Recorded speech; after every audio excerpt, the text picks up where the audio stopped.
all the bushfires finished, and now I'm here.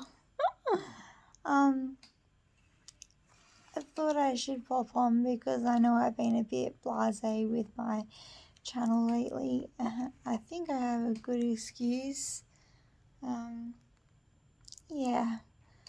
So the last time I made a video, I mentioned that Perth had gone into lockdown, and I used that lockdown very wisely by sleeping. I should go back a little bit further. So I had been having like strange pains in my lower belly for a while, and I thought maybe it might have been something to do with my periods. I wasn't sure, and maybe me, I'm just the soldier on kind of person, so I kind of let it go for a while.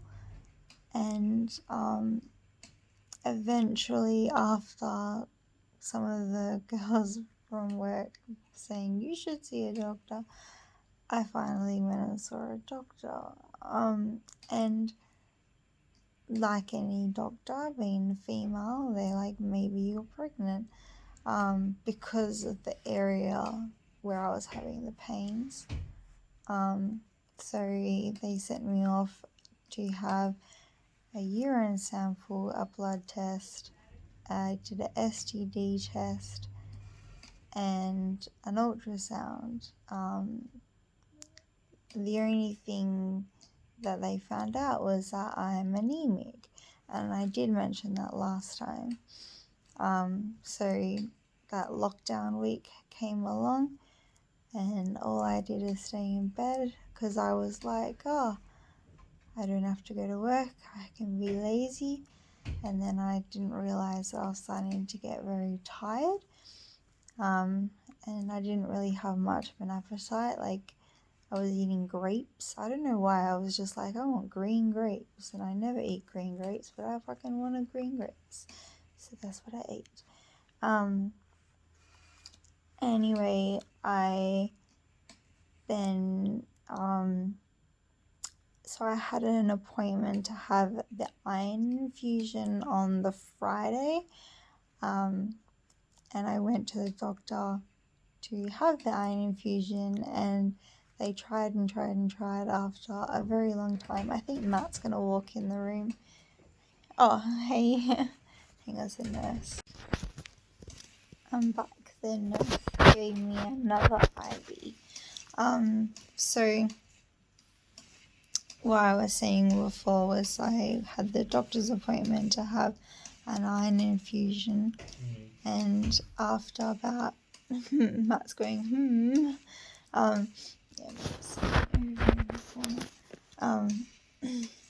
after about an hour of trying, they said they couldn't do it, and then they said because my veins are too small, they said I was very dehydrated. They said go home and drink more water, and I did tell them that throughout the week I hadn't really been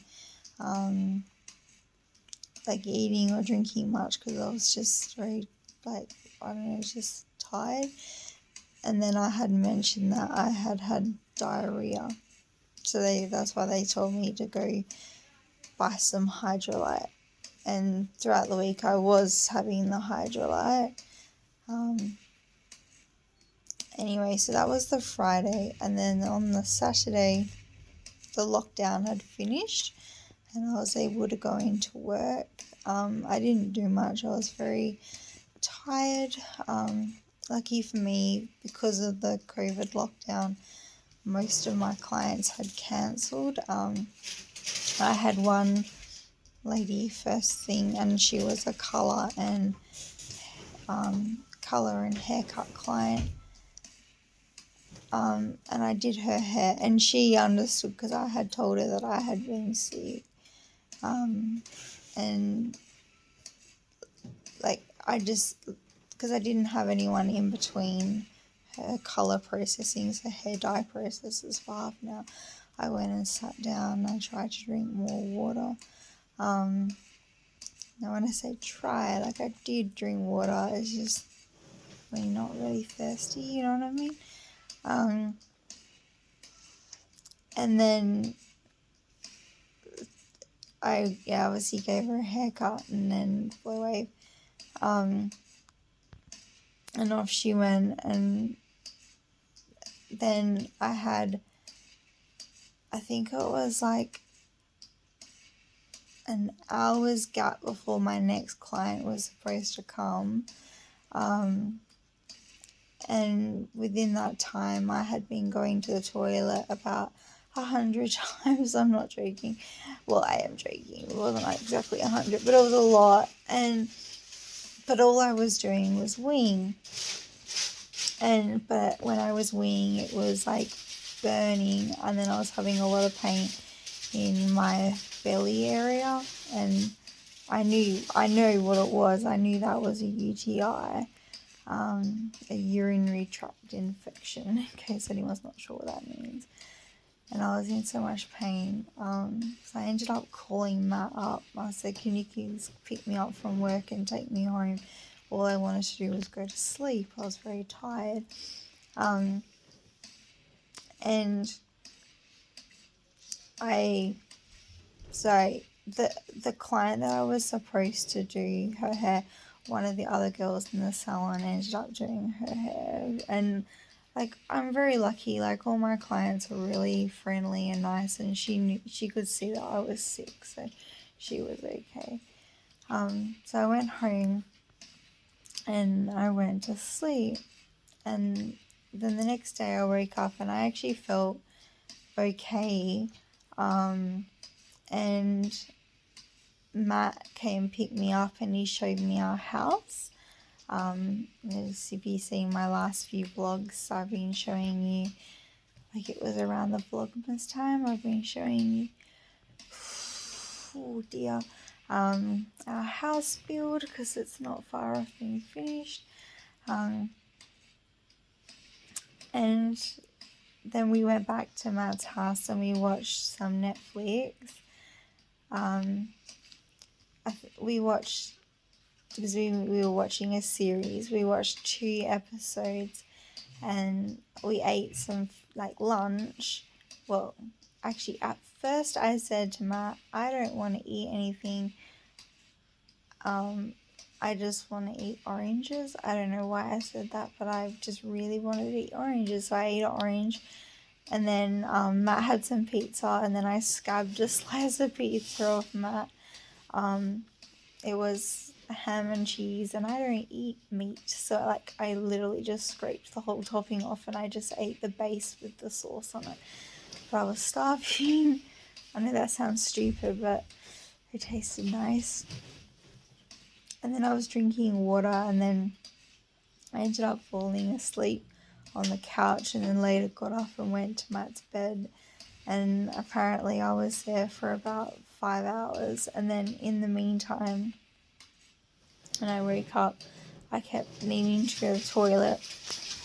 And again, I was just weeing constantly. And then at one stage, Matt was in the toilet. And Matt, being a guy that likes to play on his phone when he goes to the toilet, was in there for ages. And I said, Matt, I really have to go. And I don't think Matt knew, because he just thought I was being a whinge.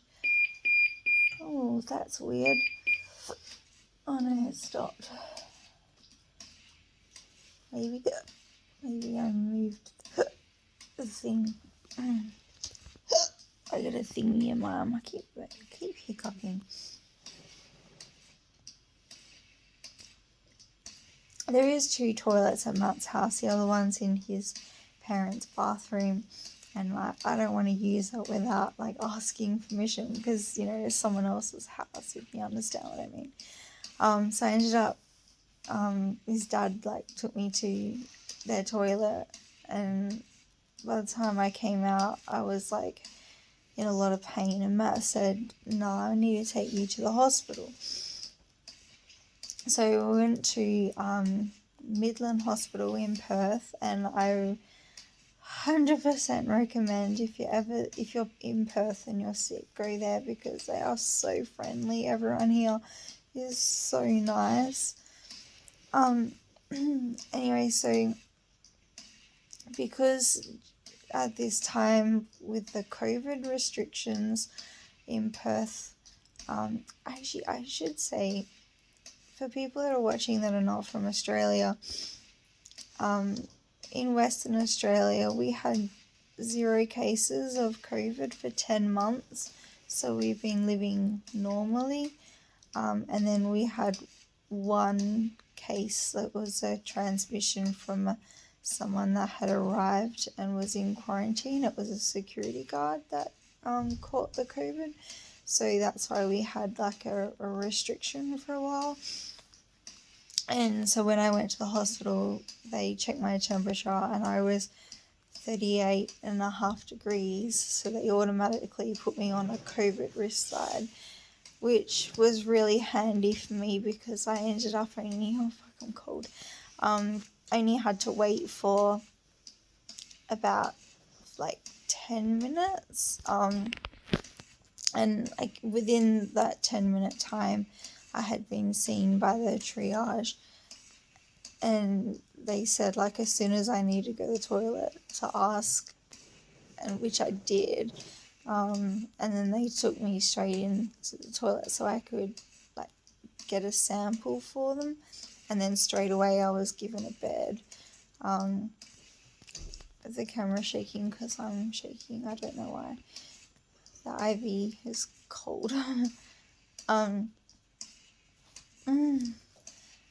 Anyway, so I stayed there all night and only getting up every 15 minutes to go to the toilet, which is not handy when you gotta try and like, where is it on the camera, drag one of those things with you. I think it was the first time I'd ever been like sick, and I've never had one of those before, which is, to me, it was very uncomfortable in my hand. And also the doctors at the hospital also said, yeah, my veins are just very small. That's why they had a hard time. So over the course of the night, I was on 3 different drips. One of them was potassium, and then the other 2 was just like a saline solution to get liquids into me, which I think that's what that is now, just to get liquids into me. I have antibiotics in the other one at the moment. But so that was on a Sunday, and then on the Monday morning they let me go, and I had to go have a COVID test. Oh, the COVID test. Okay, so I've seen a lot of videos online where they like shove the thing really far up people's noses. That didn't happen with me. They wiggled the stick around my throat, which made me gag, obviously. And then they just kind of put it in the entrance of my nose, and it felt like a bit of a pipe cleaner, but it wasn't that bad. Like, I think I just had a really nice nurse. And then I had to go home, and then the next day I was given a text message from the health department to say that I was negative, which, yeah, because I hadn't been around anyone that had COVID, obviously, which is nice. It's just funny, when I mentioned about the man with COVID in Perth, they had a list of all the places this person had been to within like 2 weeks of him finding out that he was like positive, and this guy had travelled around half Perth. There's been about 50,000 people in Perth that went and got tested for COVID just to make sure, and nobody got sick. So how contagious is this virus really? I don't know. Anyway, so I just went home and went back to sleep. And then on the Tuesday, can't remember if I went to work or not. Maybe I didn't. I can't remember. I don't think I did. Oh, no, I did. No, that's right, because the doctors told me not to go to work for another 4 days. So, yeah, I stayed home. And, on the Tuesday, I ended up going back to the doctors, and I finally had my iron infusion, and which was also another trouble because the poor doctors, there was 2 doctors and a nurse, and they tried for over an hour, like different parts of my arms. They even tried my foot at one stage. And then they finally managed to get the thingy in like the back of my hand, kind of almost in the same place that one is.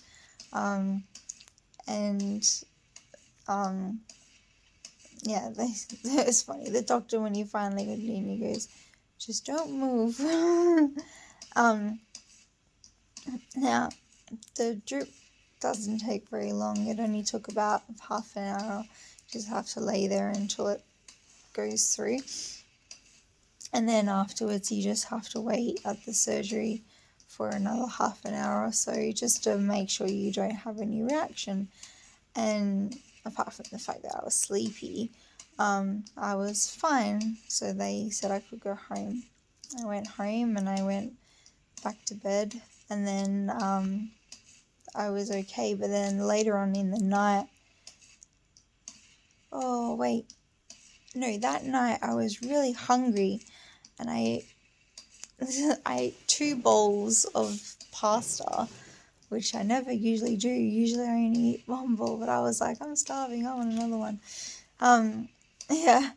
Anyway, then later on that night, I ended up getting really cold at first, and then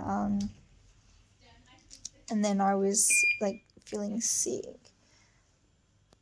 I'm not sure why that's beeping.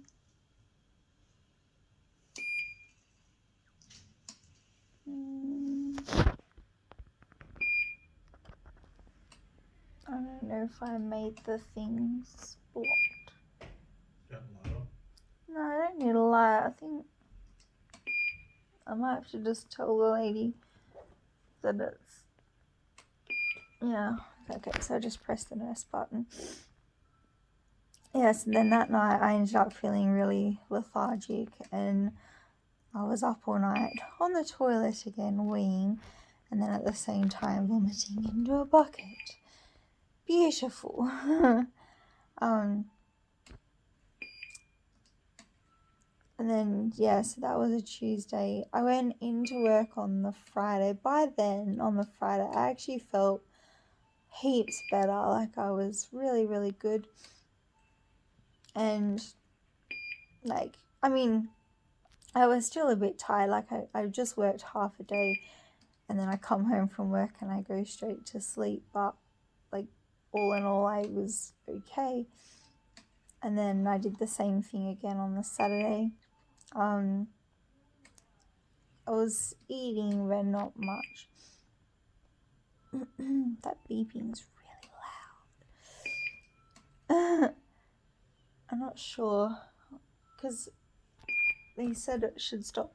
It should beep when the thing's full. When it's empty. So I'm guessing I might have knocked my arm out. Dear. Anyway, so on the weekend I just stayed home,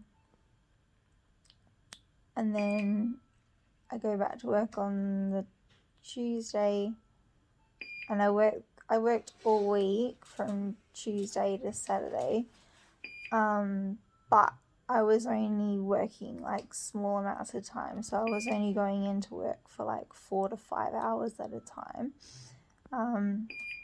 Being self-employed, I'm quite lucky that way. I can just move my clients around, and my clients are really friendly.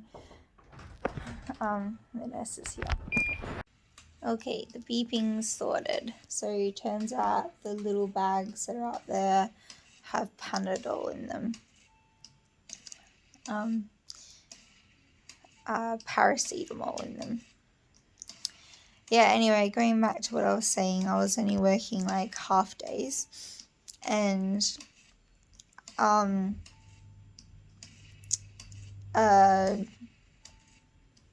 I think because I'm tired, my memory is a bit foggy. And on the Saturday when I was working, I only came in for like 4 hours. 4 hours or 5 hours, I don't know. Doesn't matter. But I see, previously I'd had diarrhea constantly, and then I realized like from the day before I hadn't like pooped at all. And on the Friday night, I know I'm going backwards, yeah. On the Friday night, my parents, because I was staying home, were like, "Oh, do you want some burritos?" And I was like, "Yeah, okay, I'll have a burrito." Now you think how big burritos are. And then going back to work on the next day, I kept having these pains in my gut, and I hadn't pooped yet. I'm feeling nauseous right now. I noticed the Panadol does that. Anyway, I just thought, oh, it's the burrito, you know, when you eat Mexican food. And also that morning, I thought, yeah, I'm going to have a healthy breakfast. Not really healthy, I'm joking here. I decided to have a Milo, and then all I did was throw that up while I tried to brush my teeth, which was annoying, because then you have to brush teeth again. And yes, then I was having these pains in my gut, still trying to go to the toilet, and like I was weeing fine, but I just felt constipated. So then I went home, and then I had a nap. And then I think it was about 4 o'clock, and then Matt messaged me, and he reminded me that we'd been invited to a friend's house for a movie and pizza night. So I was like, fucking hell, okay, go in the shower, get ready, go to Matt's house, and then we drive there. And then I did say to Matt that I had pain in my belly, but I think we didn't really realise. And Matt goes, maybe you just gotta push harder when you try and poo. That's Matt just throwing his rubbish in the bin. He's just finished eating his dinner. So we went to our friend's house, and we were eating pizza, and I was about halfway through one slice of pizza. I was like, oh, I really need to go to the toilet. So I went off to the toilet. Again, all I did was wee, and I was trying to push and nothing. And I was a bit embarrassed, you know, because I'm at a friend's house. So I came back to the table, finished my slice. And I wasn't really that hungry, but they ordered three whole pizzas, and there was only 4 of us. And I felt rude if I didn't eat any more, so I ate another slice. And I wish I didn't eat it. But I did. And then, you know, we watched a movie. But while the movie was on, I had to keep going to the toilet. And then in between going to the toilet, I fell asleep. Mind you, their couch is very comfortable. And then afterwards we were talking. And as we were talking, I had to keep bending over because my belly was hurting. And I was like, I don't know, I'm just blocked. And yeah, we were kind of giggling about it. And then it's funny because we brought up a conversation about how we found out that another friend of ours has celiac disease. And then, oh my god, geez, I hope that's not me. Anyway, so we went home, and then we just went straight to bed. we were watching a bit of Bob's Burgers for a little bit, and then I just kept falling asleep. But then I kept waking up, and I was like, "Can you go to the toilet? I need to poo. I can't poo." And then all I could do was wee. And then by then, this was quite late at night, like after midnight. I kept like sleeping and then going to the toilet and then going back again. And I felt so sorry for Bok Choy. Bok Choy is our cat. He kept trying to sleep between us, and because he's annoying like that. And then I kept knocking him every time I needed to get up. But then by the middle of the night, like this was like 2-3 o'clock in the morning, I was like crying. Matt was sleeping, and I didn't want to wake Matt up because Matt works so much, and I felt bad like waking Matt up just because I can't poo, like that's so stupid. And then by about 4 o'clock, 3:30, 4 o'clock, Matt finally woke up because I was like howling, crying. I've never cried like that before. And Matt goes, "No, we're going back to the hospital." So we came back to Midland Hospital again. And lucky, like being so early in the morning, we were the only people in the waiting area. There was 2 other people sitting there, but I think they were just waiting for like their family members. And so we got seen very fast.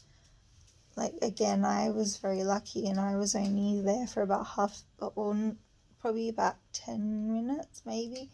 But within that time, I had to keep like standing up and bending over because I was just so bloated.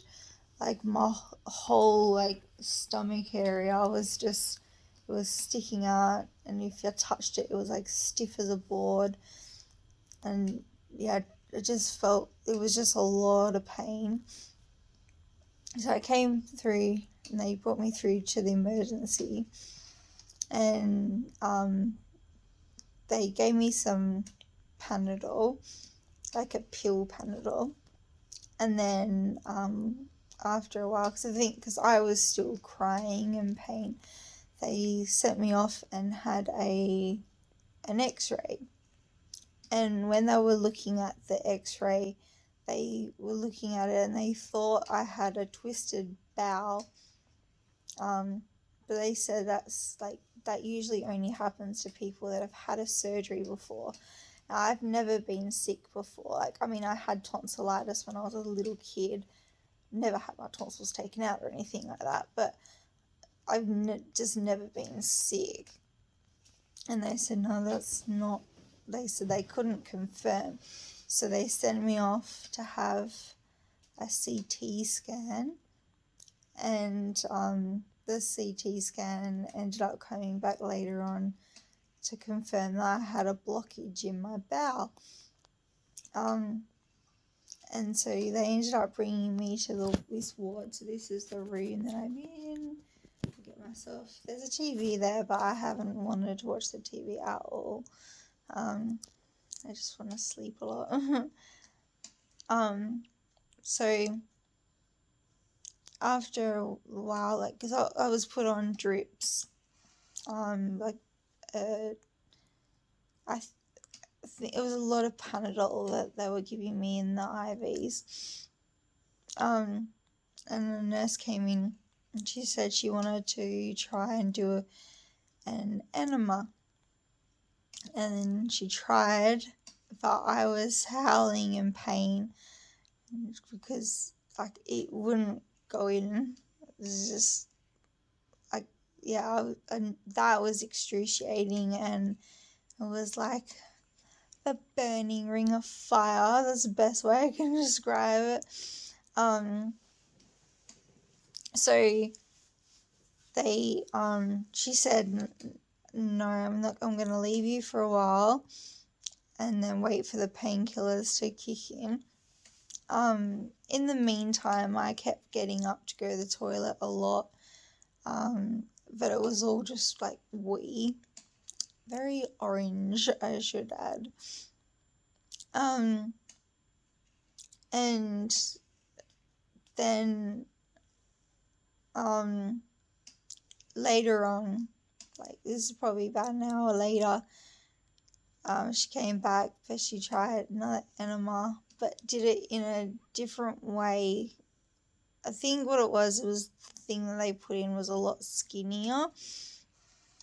It's pretty much like just like a large syringe that has like liquid, like water in it, to try and loosen what's inside. And the lady said, try and hold it for as long as you can and then go to the toilet. Well, my dad, he's had it before, and he goes, well, you're supposed to hold it for like an hour. Well, no, I couldn't do that. I was about 5 minutes, and then I had to go to the toilet because I felt like I was gonna like wet the bed. So I'm straight to the toilet. I know this is gonna sound really gross and over the top, but it felt like I weed out of my bum. I shouldn't laugh. And yeah, there really was very little in there. Like no poo, let's just say, just a tiny bit of diarrhea. And blood. And then I just kept weeing out of the correct side. And then the doctors came and they were feeling around my belly. And then I think by then the results from the CT scan had come back. And they said I had a large, what do you call it? Like a blockage in my lower bowel. So it was like kind of near the end of your bowel. It was causing it, and then the rest of my bowel was filled up with all the food that I had been eating. And because I was in a lot of pain, I kept feeling movement, and like I kept having like in this area here, which is kind of like just under your, like the start of your ribs. Turns out your bowel actually goes around there. I didn't know that. I thought that was part of your stomach. I was having all these popping feelings, like fizzy Coke. You know, when Coke fizzes at the top. That's what it felt like, but it was painful. And after it was a couple hours, I had to wait because the surgeries were full. And then finally they brought me through, and then by the time I came through, like I was bawling my eyes out because not only was I very scared because I'd never done anything like that before. Oh, did I forget to say they did a colonoscopy? Yeah, I did. So they did that first. I was very scared for that. So when they did that, they make you go to sleep. So I don't remember it happening because they put a needle in my arm and I went to sleep. And they said they couldn't they couldn't get as much. They couldn't find as much. No, sorry, how do I explain it? So the bowel is so long, and they obviously want to be able to put the camera in like around, but they couldn't. They could only go to where the blockage was, and that was it. And that's when they realized like how bad it was, because they said it was a complete blockage. So then that's when later on they came back and wanted to do the surgery. So then I was taken to the surgery, and I kept having this feeling like I needed to wee, but I knew that because I knew even if I tried to wee, nothing was going to come out. Like, it's a really strange feeling. And then just the fact that it was actually really up here. That's where I had most of my pain. And when they say, like, what's your pain scale, 1 to 10 kind of thing, I was sitting at a 10 because I was howling and my whole body was shaking, and they said I was, like, in shock. So before I went in, they ended up putting me under the anesthetic. And so obviously when you're asleep, you don't know what's happening.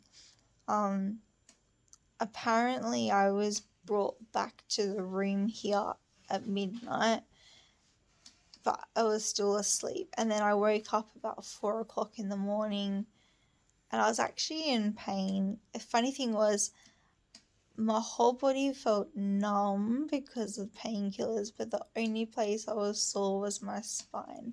And that's because I don't usually sleep on my back. I usually sleep on my side. So I rolled over, and it took me ages to try and roll over, but I did. And because I was so tired, I didn't really know what had happened. And then it was about 7 o'clock in the morning. A nurse came in and said, you better call your parents. I'm like, no, but they are, because, yeah. So I did that. And then my mum and dad came, and Matt was here as well. And then the surgeon came back in to explain what had happened. And he said that obviously the blockage was there, and the idea originally was to cut that section of the bowel out and then kind of sew the bowel back together.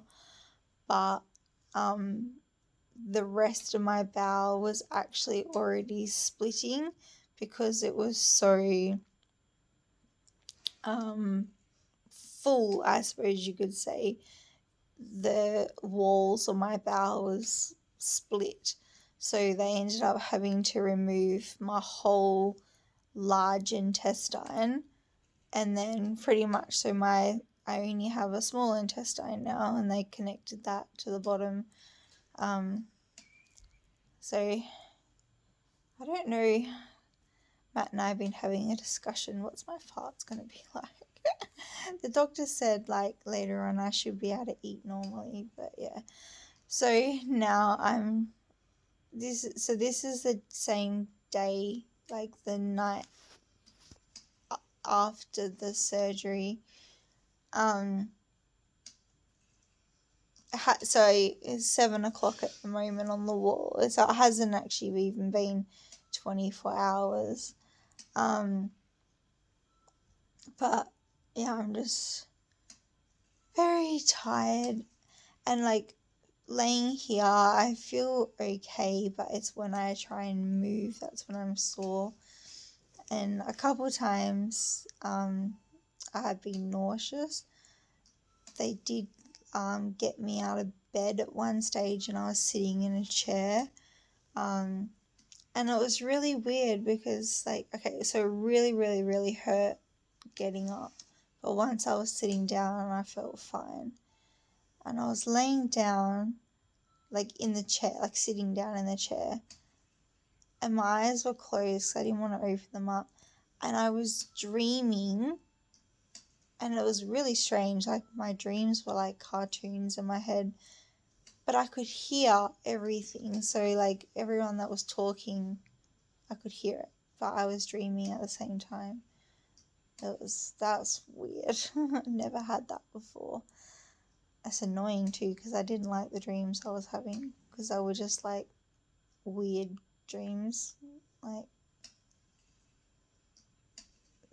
Yeah, at one stage I dreamt that I was at home in bed and my bed had ants all over it. Gross.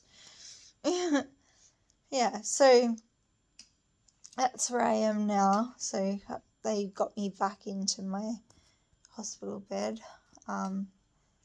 Luckily I didn't have to go very far because the chair I was sitting on was just that blue one over there. And yeah, so I'm not 100% sure. When I spoke to the surgeon, he was convinced that the mass that was in my colon, that was the blockage, he was convinced that it was a cancer, but he can't confirm. So apparently the whole intestine has been sent to pathology, and they're gonna test it. I don't really know what they do. And then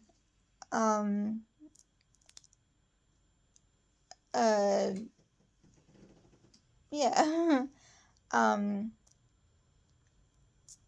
They said that it possibly could take 10 days before I find out for sure. So at the moment, I don't have a bag. Can't remember what it's called. That they said if possibly the where they joined the intestine bits together, if it doesn't heal, I may need to have one, but the doctor did say that that's not permanent, which I'm happy with because I don't want to walk around with a bag. That's gross. I mean, I'm sorry to people that do have one. I know there's people that have one and have to have one for the rest of their life, but yeah, it's not something that I want to have, and yeah, it is gross. Yeah, sorry. Yeah, so that's where I am now. I haven't, when the doctor told me, sorry, I've got really dry lips because I'm not allowed to eat anything, and when I drink water, it makes me feel a bit sick, and then I keep burping.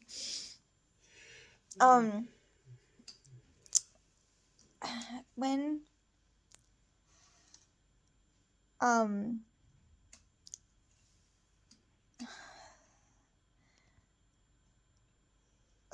when the doctor told me what was happening, what happened,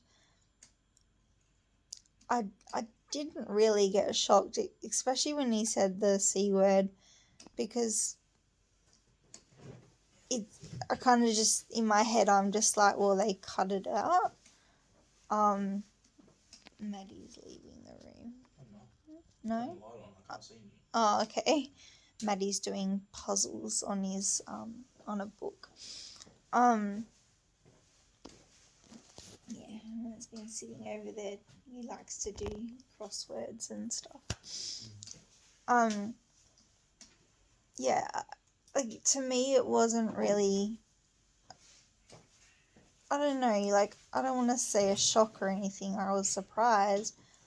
But because they told me they cut everything out, I was just like, well, they know what they're doing, kind of thing. So what I'm trying to say is I didn't get upset from that, because I'm just like, well, it's done. I can't put it back now, But the thing that upset me the most is because Matt was here and my mum and dad were here, and then my mum and dad started crying, and so did Matt.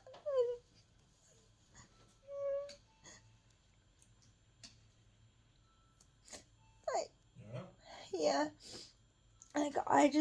I get upset when I see someone else crying, especially when it's your mum and dad,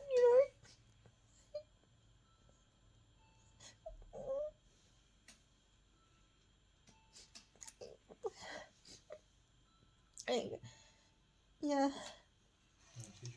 No, I'm okay. Thank you, Maddie. No. yeah.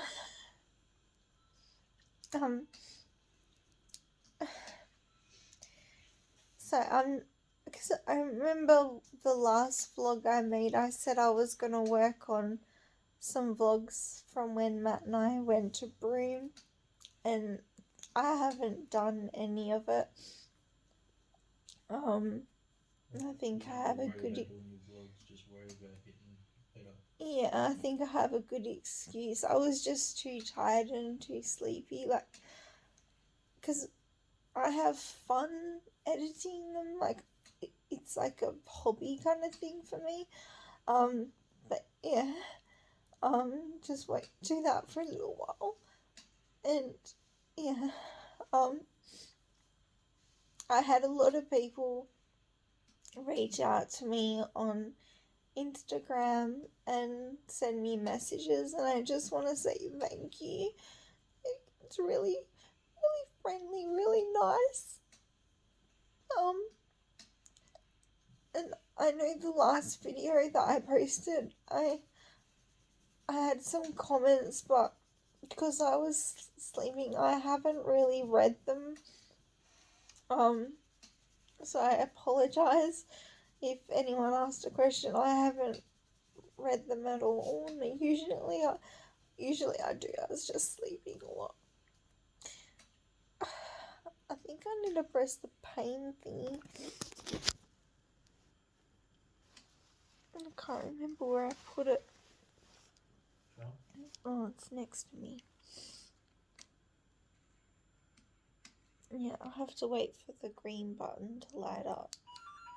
It said once every 5 minutes, and yeah, it's been a while because I know I talk a lot.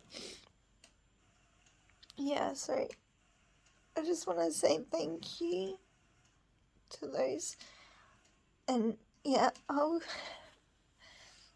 I'm definitely gonna be okay. I know that. I'm just sore and tired. It might be a little while before I post this, so I know it'll be delayed. So today is the 23rd of February, so I'm not 100% sure when I'm gonna post this video, but yeah, I just wanted to say that it's delayed for that reason. I'll keep you guys updated, and hopefully we can get back to having fun. I missed you occasionally.